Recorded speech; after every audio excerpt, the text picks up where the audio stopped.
Hello, good morning, Emma. How are you? Hi, I'm good. Good morning. I'm fine as well, and thanks for taking time to join this morning. I think, I mean, it will be a good opportunity to chat about online facilitation. This is a recorded wrap up.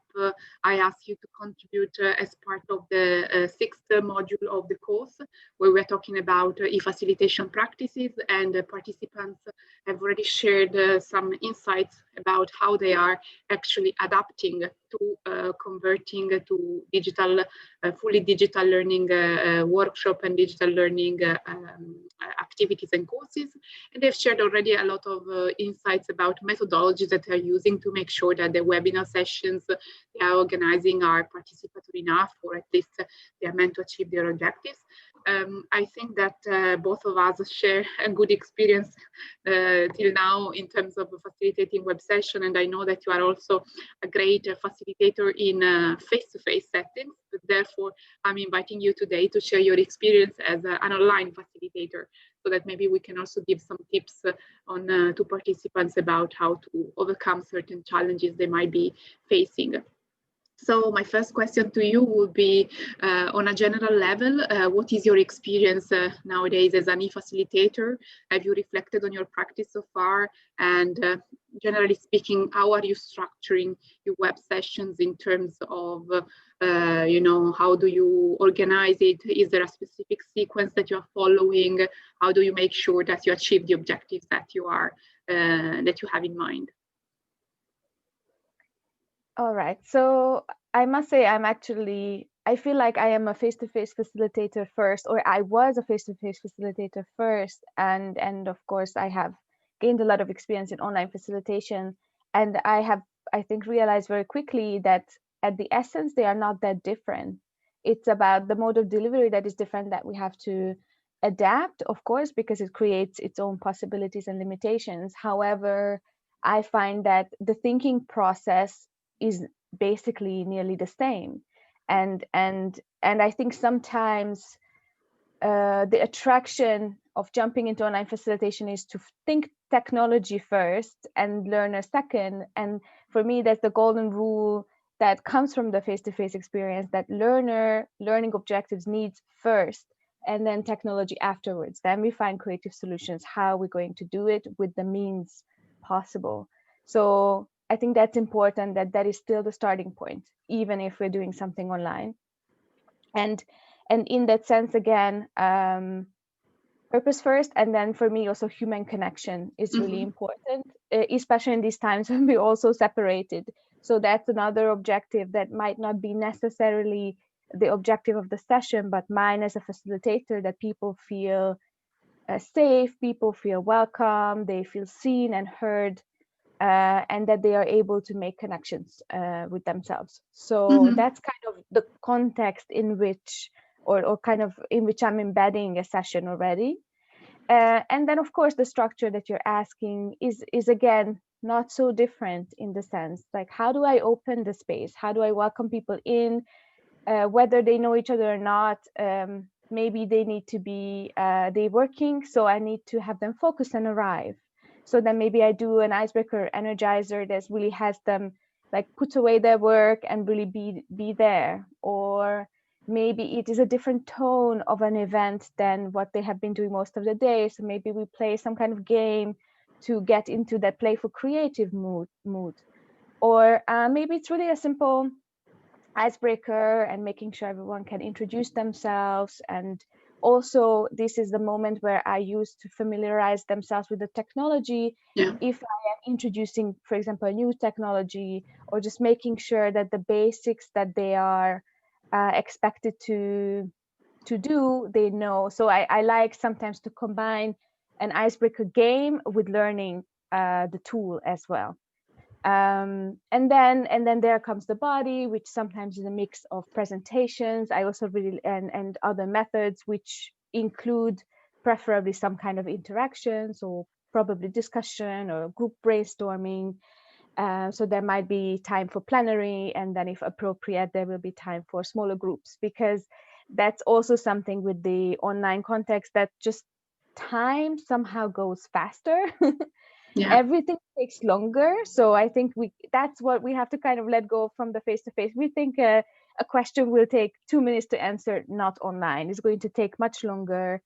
And so for most of the people, especially if you have a bigger group, to have a chance to really express themselves, small groups might be quite necessary. So that's one learning for me that I'm realizing that is a little bit different. And when we are speaking of time as well, I will come with some tips at the end of this part. But so yeah, we're in the body with the presentation, with some kind of group work methods. Great methods and tips were shared in the group. So take a look at that. And then of course, bringing back to the plenary what was in the small groups, either answering questions or sharing experiences or reconnecting, pulling out the learning.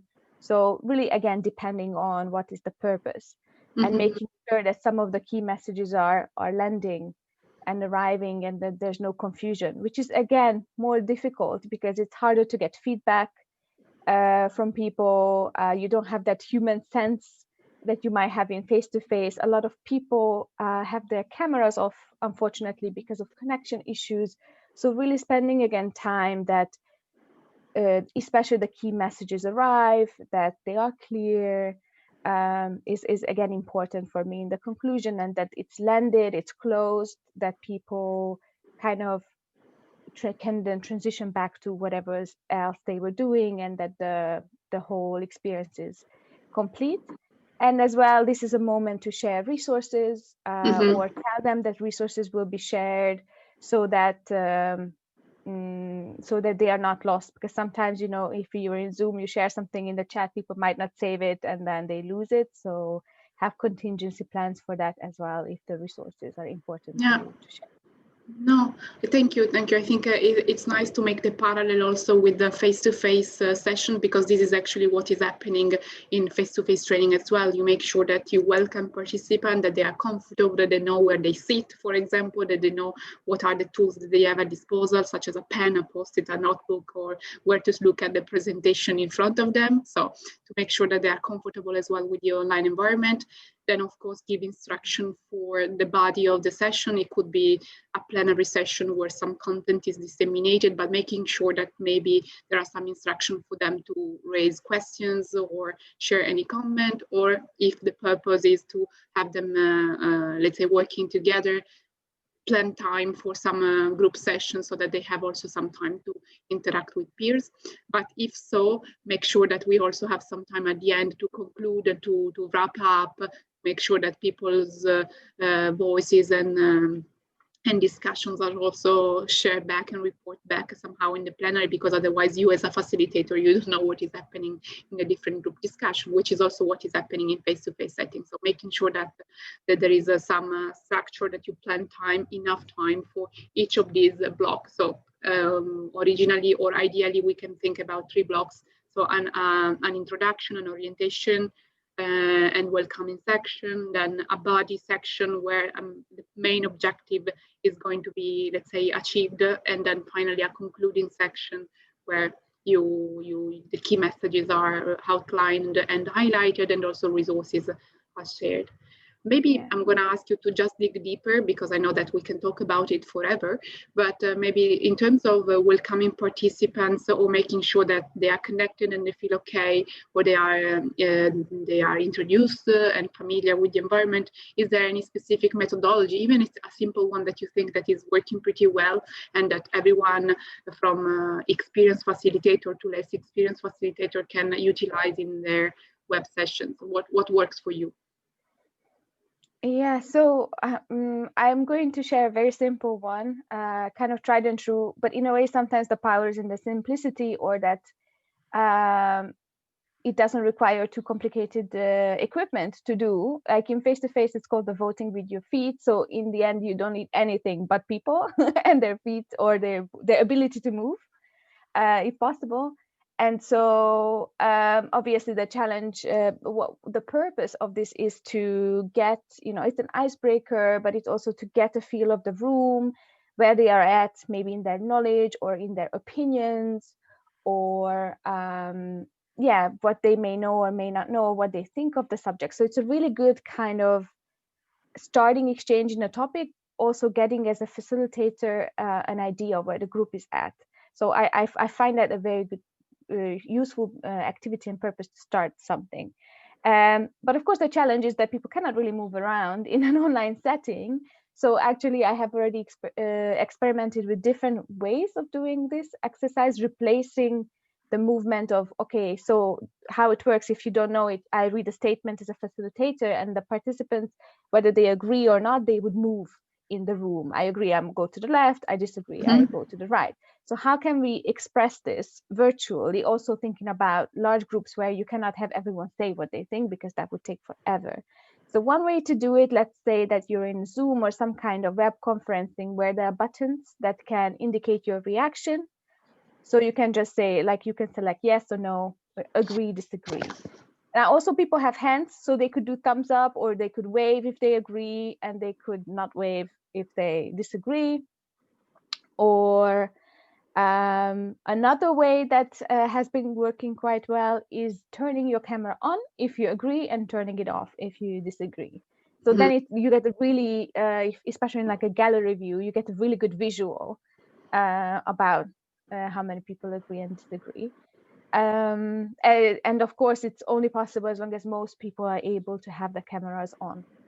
And then, of course, another tool to do this is an external tool, if it's necessary, like a polling tool, or if your web conferencing software has a polling, that you could also ask a question and people could vote, and then you would see the results. So there's actually different ways. And I think what's important here, that not just stay with the vote. So let's have, okay, this is the statement, 80% agree, and there's maybe 2 people who disagree. That's interesting. Let's have a conversation about it. So this is a conversation starter. It's not just about, now we know you because you selected an answer. So it's really about starting the discussion and understanding people's point of views and opinions. And this exercise is really good for tricky or like kind of those kind of topics or themes that where it's not so black and white. So there is opportunity for discussion. Because it's kind of rare maybe that people fully agree or disagree. So there's a lot of juice, so-called, for discussion. Yeah, so this would be my tip. I don't know how to call it online because we're not voting with our feet. But No, but I think it's particularly interesting because, as you said, like this is an interesting icebreaker, and either you in a face-to-face setting, you can use your body, you can ask people to move in a room, to move in the space. Of course, in online setting is different, but you can still make sure that they use, let's say, the extension of their body as a way to interact. So an emoticon, a reaction, turn off the camera, turn on the camera, or eventually, I mean, in a webinar to myself, I experienced asking people to use their body also to reflect an emotion. So maybe they wave their hands, or they can just stand up in front of the camera, so that I mean, they are still moving, but of course in their own environment. So of course we are not moving in all together.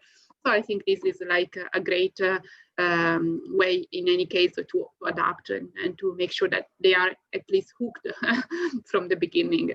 And then maybe last question that I can ask you, and maybe we can share about, is about challenges, because of course we know that it's challenging to conduct webinars, to conduct web sessions. It's challenging also to conduct sessions in a face-to-face settings, because of course there are also a lot of obstacles there that we have to be prepared for as facilitators.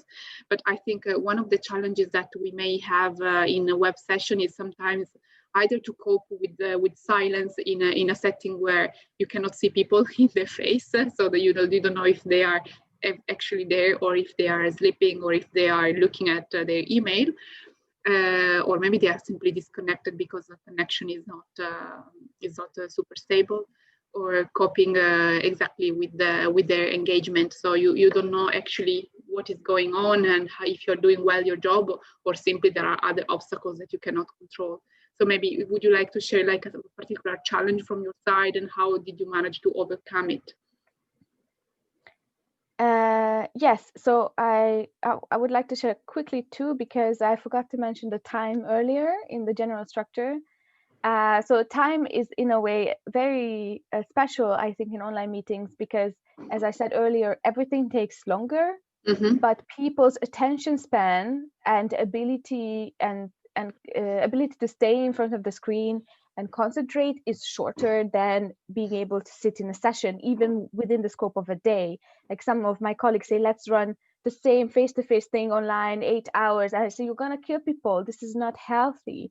It's just, we don't have the same kind of response to a computer screen than being in humans. So, you know, ideally a session shouldn't be longer than an hour and a half. If you have maybe 2 sessions a day, give a big break in between. So I think really feeling and experiencing how time functions a little bit differently, and just being accepting of it is, I think, a really important tool. Because if we struggle against it and we want to push beyond what's really possible for the participants, we're going to give ourselves a bigger challenge on the long run.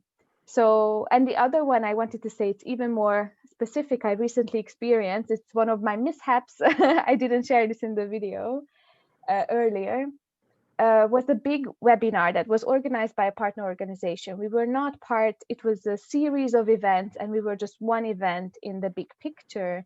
And definitely somehow didn't understand until we were running the show, that this is like a one open channel where some people just listen to this at work on the side, kind of what you're saying, you know, some people might just not actively be there on purpose, and that is totally fine. It's part of the format.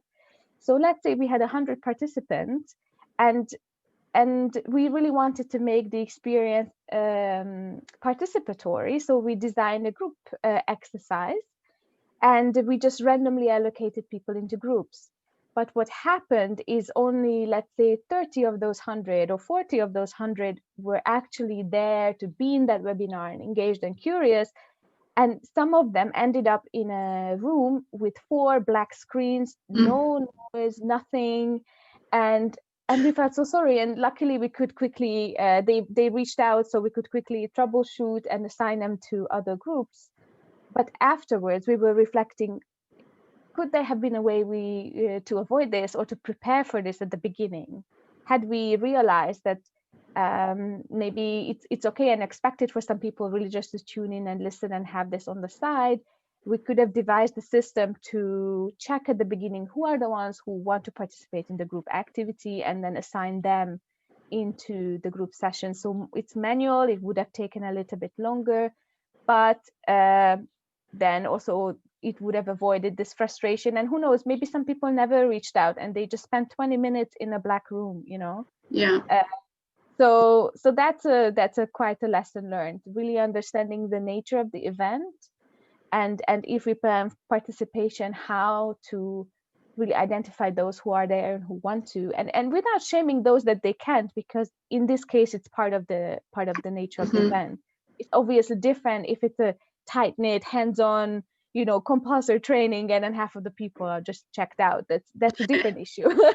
Yes, of course. No, but it's interesting because I think also what you shared, it's a kind of practice that we usually do also when we are organizing events, that you have to check in with participants. You make sure that expectation somehow is understood or is raised, and you orient participant in the session. So of course, I mean, sometimes we are just thrown in the web, and we just expect that everyone will just go with the flow just because it's participating to the event. But yeah, sometimes it's also normal that people are there, they are listening while they are working, they are maybe doing something else, so they are just they want to be part of it, but not fully. So yeah, I think this is also like a good tip, and thank you also for sharing this tip about timing. That I think it's really important to make sure that it's not human to participate in long session, especially now that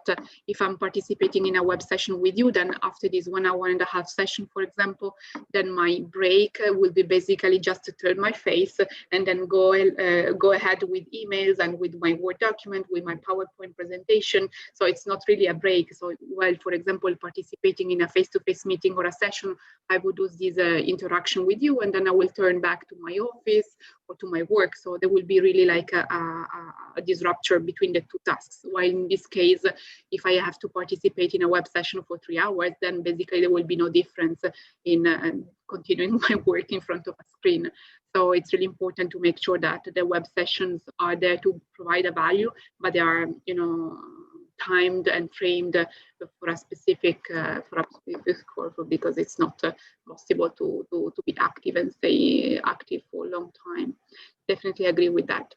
Okay, thank you very much for sharing this. I loved chatting with you, and I think it's nice to share experiences and challenges, and I think participants have shared a lot of tips on how they are doing, how they are coping with this situation. I think there are a lot of creative ideas out there. So I will definitely also, as part of this wrap up, make sure that the link to their methodologies, the methodologies they have shared is also highlighted. And we're also preparing a written wrap up with all these methods that they have shared with us. They are also somehow downloaded and better disseminated. So hopefully it's going to be useful for everyone.